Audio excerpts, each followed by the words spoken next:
Assalamualaikum warahmatullahi wabarakatuh. Para pemirsa, serangan demi serangan terhadap Yusuf Mansur tampaknya tidak bisa dihentikan. Baik serangan untuk tujuan kebenaran maupun serangan untuk menambah kebatilan. Saat ini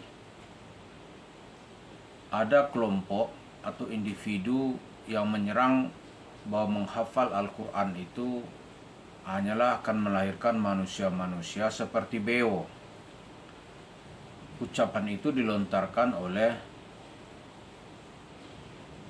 Kumaila Hakimah yang katanya dulu pernah menjadi hafiz Quran 30 juz, lalu kemudian dia mulai ragu-ragu dan melihat hal itu tidak ada gunanya. Nah, guru-guru kita, sekolah kita sangat menghargai hafalan. Yang mana padahal kalau secara level kognitif, hafalan itu adalah skill kognitif yang paling rendah. Karena kan menghafal itu membeo. Itu kayak bayi, kayak diajarin mama, ini papa, kayak emang selevel itu. Tujuan menghafal Quran itu salah satunya adalah untuk menjadikan Al-Quran mudah membimbing kita dalam kehidupan. Misal, saya keluarkan dari ayat ujung kepala secara umum sampai ujung kaki. Anda hafal ayat mata, Quran surah 24, laki-laki ayat 30, perempuan 31. Jadi begitu Anda mau melihat, karena Anda hafal, ayatnya otomatis akan hadir menunjukkan bagaimana mata Anda harus berfungsi melihat.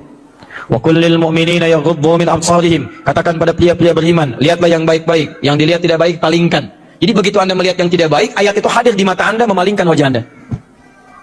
Lisan Anda mau bicara, ya ayyuhalladzina amanu la yaskhar qaumin qaum, jangan saling celah. Begitu ada sesuatu berpotensi mencela, Anda palingkan karena ayat itu membimbing Anda.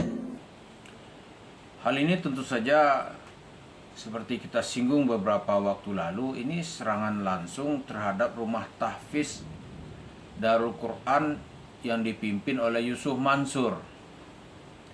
Tapi sampai saat ini Yusuf Mansur tidak pernah melakukan respon apa-apa. Sementara ustadz atau kiai-kiai yang lain sudah memberikan respon yang sangat keras. Misalnya Adi Hidayat.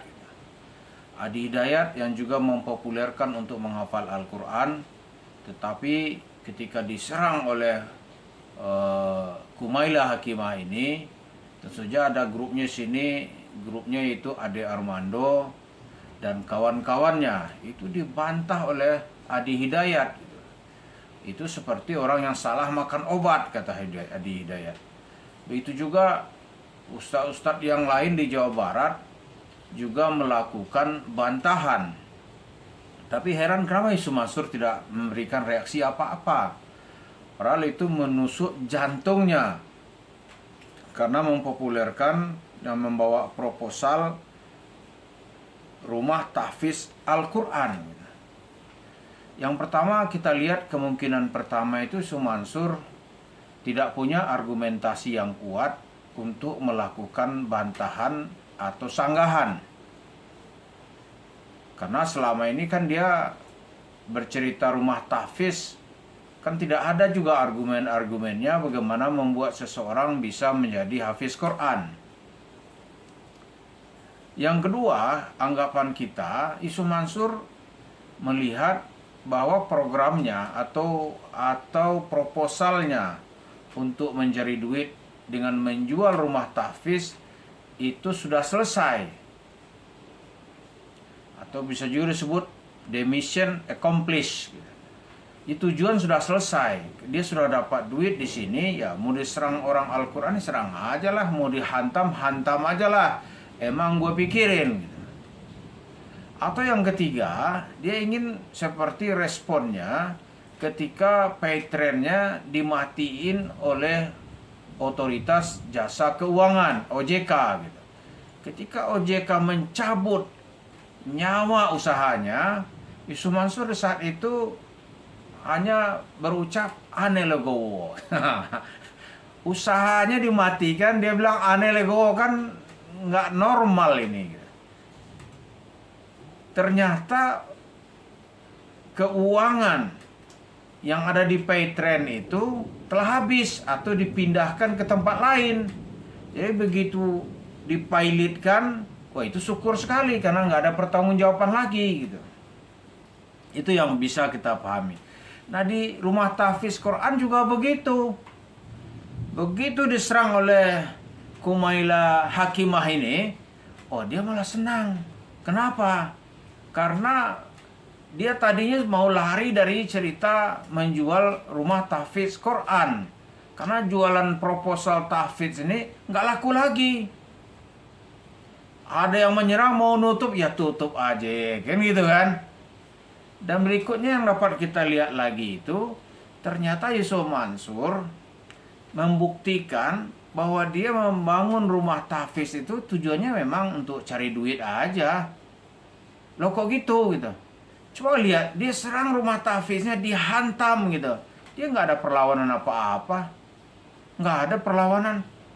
Malah perlawanan kita lihat ya dari mubalih-mubalih, ustadz-ustadz, dai-dai yang tidak mau Al-Quran itu dilecehkan.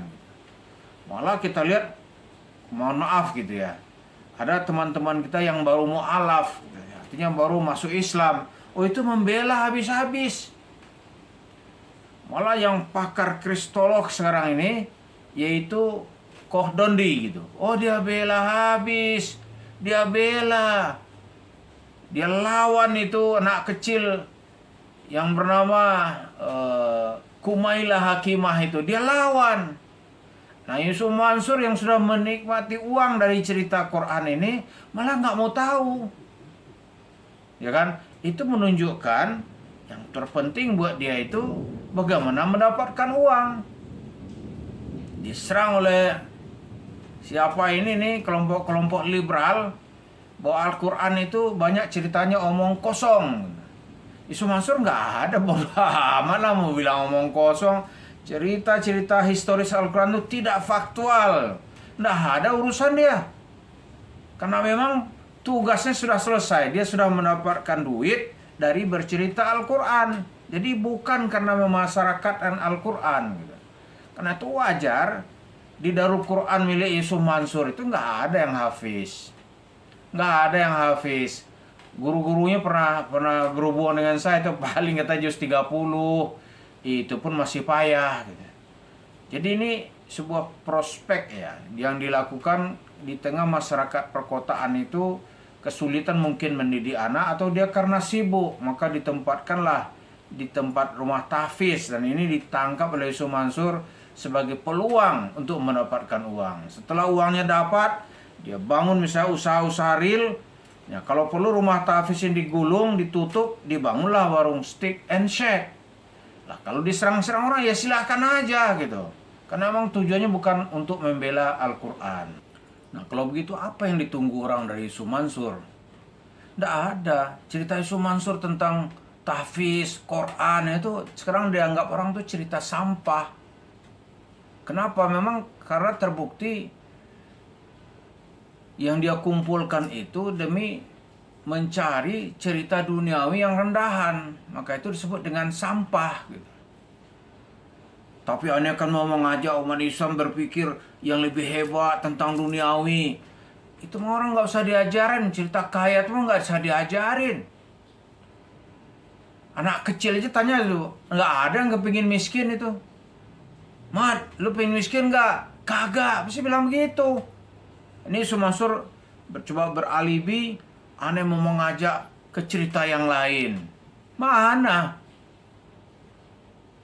Nah, kalau gitu ada juga orang Ustaz, kita kan tidak boleh menghakimi keimanan orang lain.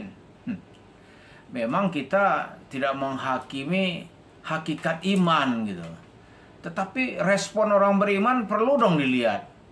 Nah, Yusuf Mansur sebagai orang yang telah mengambil manfaat dari cerita-cerita Quran ketika prinsip-prinsip Qurannya dihantam gitu. Rumah tahfiz yang dia pegang-pegang dihantam. Kata orang menghafal Al-Quran itu seperti beo gitu. Nggak ada satu ucapan pun keluar gitu. Karena itu ya makin lama Yusuf Mansur ini ya orang menganggap ini tidak lebih dari seonggok sampah gitu. Ceritanya dianggap omong kosong. Dia nggak mau mengambil peran yang membuat eksistensinya itu terjaga. Ya nggak mau dia. Padahal kalau kita lihat dalam video-video sebelumnya bagaimana sadisnya Yusuf Mansur kan pernah kita ungkap dulu. Ada itu pengurus masjid atau remaja masjid pingin pula dapat duit seperti yang didapat oleh Yusuf Mansur. Karena itu dia bikin acara katanya mengundang Yusuf Mansur gitu. Dia bikin kerenceng ya, atas izin Yusuf Mansur. Datang Yusuf Mansur ke daerah itu langsung dia laporan polisi.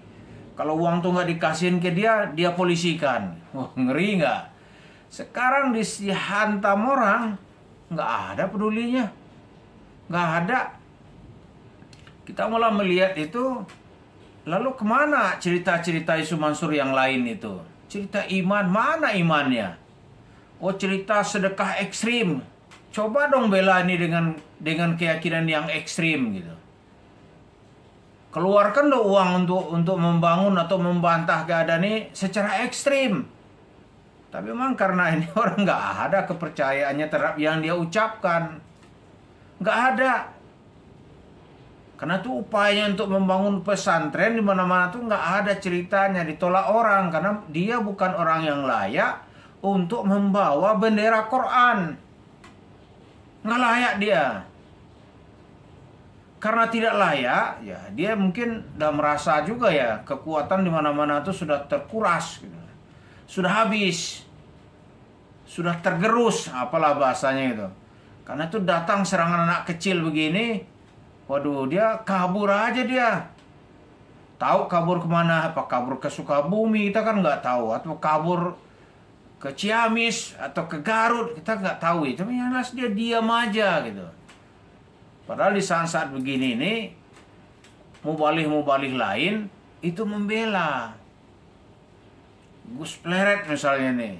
Oh itu dia bela bagaimana kepentingan Al-Quran. Tapi Yusuf Mansur yang tiap hari dulu jualannya tahfiz Quran, yang kemana-mana proposal dia jual bagaimana orang menuju surga dengan menyumbang kepada Mahat Darul Qurannya. Ternyata ya dalam perkembangannya itu sebuah step gitu. Step atau langkah untuk atau modus untuk mendapatkan duit atau modus yang bergumul dengan penipuan gitu. Jadi Quran sebagai alat atau tameng untuk mendapatkan niat busuk yang sebenarnya, yaitu mendapatkan uang. Itu sudah dibuktikan oleh Yusuf Mansur. Nah, jadi karena itu sekarang ini karma, kalau orang percaya pada karma nih, kalau kita percaya itu hal jazaul ihsan illal ihsan, tidak ada balasan yang baik itu kecuali yang baik. Kemudian dalam hadis kita lihat man sanna sunatan hasanatan falahu ajrun wa ajru man amila biha. Oman sanna sunatan sayi'atan falahu ismun wa ismu man amila biha. Kita percaya di situ barang siapa yang mencontohkan contoh yang baik dia mendapatkan pahala dan pahala orang yang mengikutinya. Barang siapa yang telah mengajarkan, mencontohkan contoh yang buruk dia mendapat dosa dan dosa orang yang mengikutinya. Nah, ini sekarang yang sedang dituai oleh Yusuf Mansur. Hari-harinya sekarang ini adalah hari-hari dikejar oleh dosa, sumpah, dan kutukan dari masyarakat. Karena itu dia bertahan di warung steak and shake itu sebentar lagi juga sebuah pertahanan yang sia-sia gitu. Gak ada gunanya. Kalau kita pinjam istilah Al-Quran ini, itu orang yang berlindung, binatang yang berlindung dengan jaringan yang sangat rapuh yang disebut dengan laba-laba. Jadi Yusuf Mansur sekarang ini sedang berlindung di balik benteng laba-laba yang bernama warung steak and shake. Tapi dia akan ditembak dari berbagai penjuru. Kita tunggu saja. Mudah-mudahan semua kita di sini melihat hasil akhirnya seperti apa. Mari kita doakan orang-orang menuntut haknya ke Yusuf Mansur. Semoga dia memperoleh hak-haknya sesuai dengan yang dijanjikan sebelumnya. Terima kasih. Assalamualaikum warahmatullahi wabarakatuh.